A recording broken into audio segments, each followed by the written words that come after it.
The national public vote to elect the president. Sounds real democratic, doesn't it? Well, appearances can be deceiving, and they certainly are in this case. The thing they aren't telling you is that there's a reason why we have an electoral college, and it's not just because of the lack of nationwide communications at the time of the founding of our nation. The main purpose was to strike a balance between electing a president who would represent the constitutional interests of citizens both in the major metropolitan centers and in the rural areas, for those interests are always different. For that reason, electing a president is a state function, not a people function. First, let me say this information I'm giving you is in reference to legislation proposed in Arizona, but it requires a compact among the states to make it work. Your state may well decide to be a party to it, and if you are a Republican and you let your state get away with this, you are screwed. You will never see another Republican president. Whether of the moderately squishy establishment type that votes more like a Democrat than a Republican, or a real Republican that believes in the rights guaranteed by the Constitution, you'll never see another one. Okay, the people proposing this nonsense are claiming that it does not abolish the Electoral College, and they're right. All it does is render it meaningless, and in the process it destroys the balance of power between the rural states and the major population states. Most people have no clue how the Electoral College works, and for that reason they can be easily suckered into giving up their rights. Explaining how the Electoral College works would take longer than the average viewer's attention span. So if you're interested in the fine points, and you should be if you want to participate in electing our public servants, then go to this page for a really well-written and easy to understand explanation. I'll wait a moment to give you a chance to copy it down.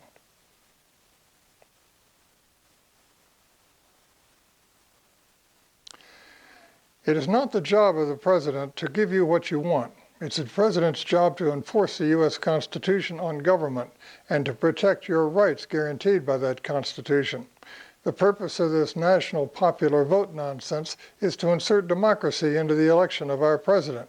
You don't want that. You have no rights in a democracy, people. Here's how a democracy works. Study it for a moment.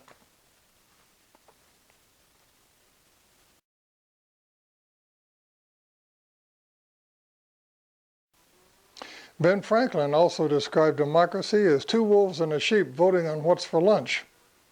The alternative, of course, is a well-armed sheep contesting the vote. James Madison, the principal author of our Constitution, made it clear in the Federalist Papers what he and the other founding fathers thought of democracy. Bear with me here. A common passion or interest will in almost every case be felt by a majority of the whole. A communication and concert result from the form of government itself, and there is nothing to check the inducements to sacrifice the weaker party or an obnoxious individual. Hence it is that such democracies have ever been spectacles of turbulence and contention, have ever been found incompatible with personal security or the rights of property, and have in general been as short in their lives as they have been violent in their deaths. In short, you have no rights if a majority vote can take them away.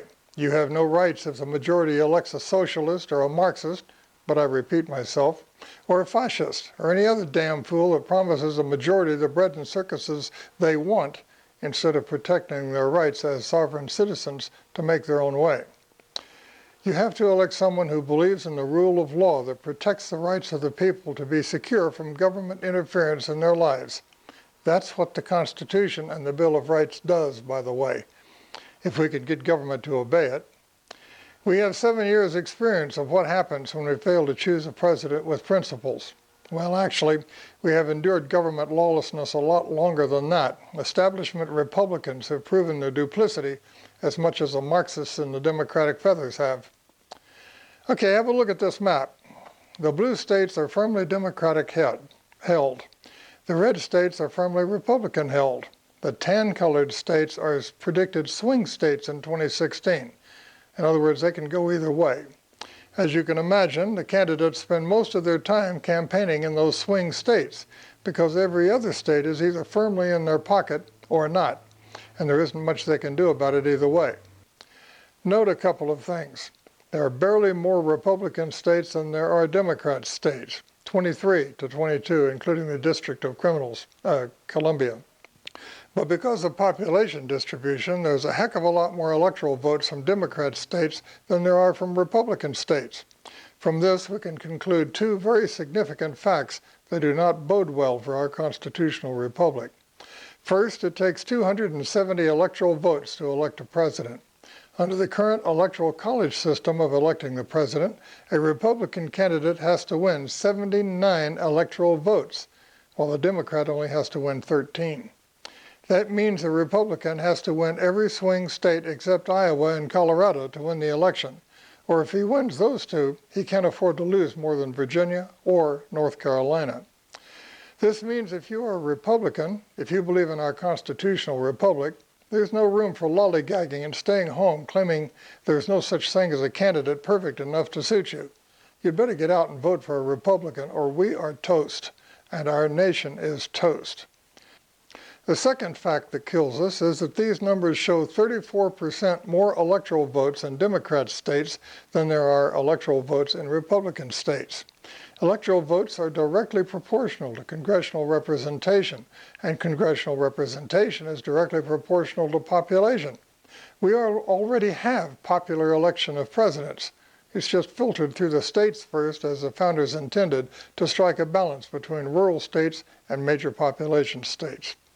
Put simply, the National Public Vote Initiative is a scam to do away with the rural vote once and for all and make us all subject to the whim of major population center liberals that make up in passion what they lack in good sense.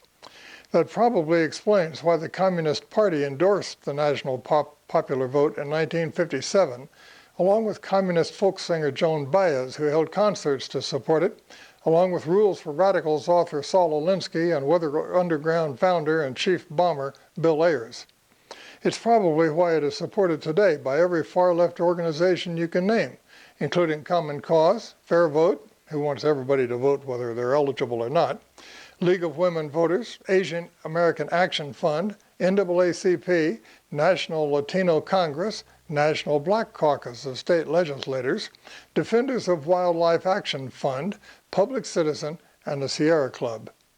I don't want my country, the first nation in the history of the planet, to elevate private individual rights above the arbitrary whim of kings and princes and neighborhood thugs destroyed by a bunch of far-left liberal thugs, and I hope you don't either. See you next time, and vote Republican to keep the Marxist mafia out until we can regroup. Vote non-establishment Republican if you believe in the personal liberties from government tyranny our nation was founded to preserve and protect. We are toast if you don't. Have a good day. See you next time.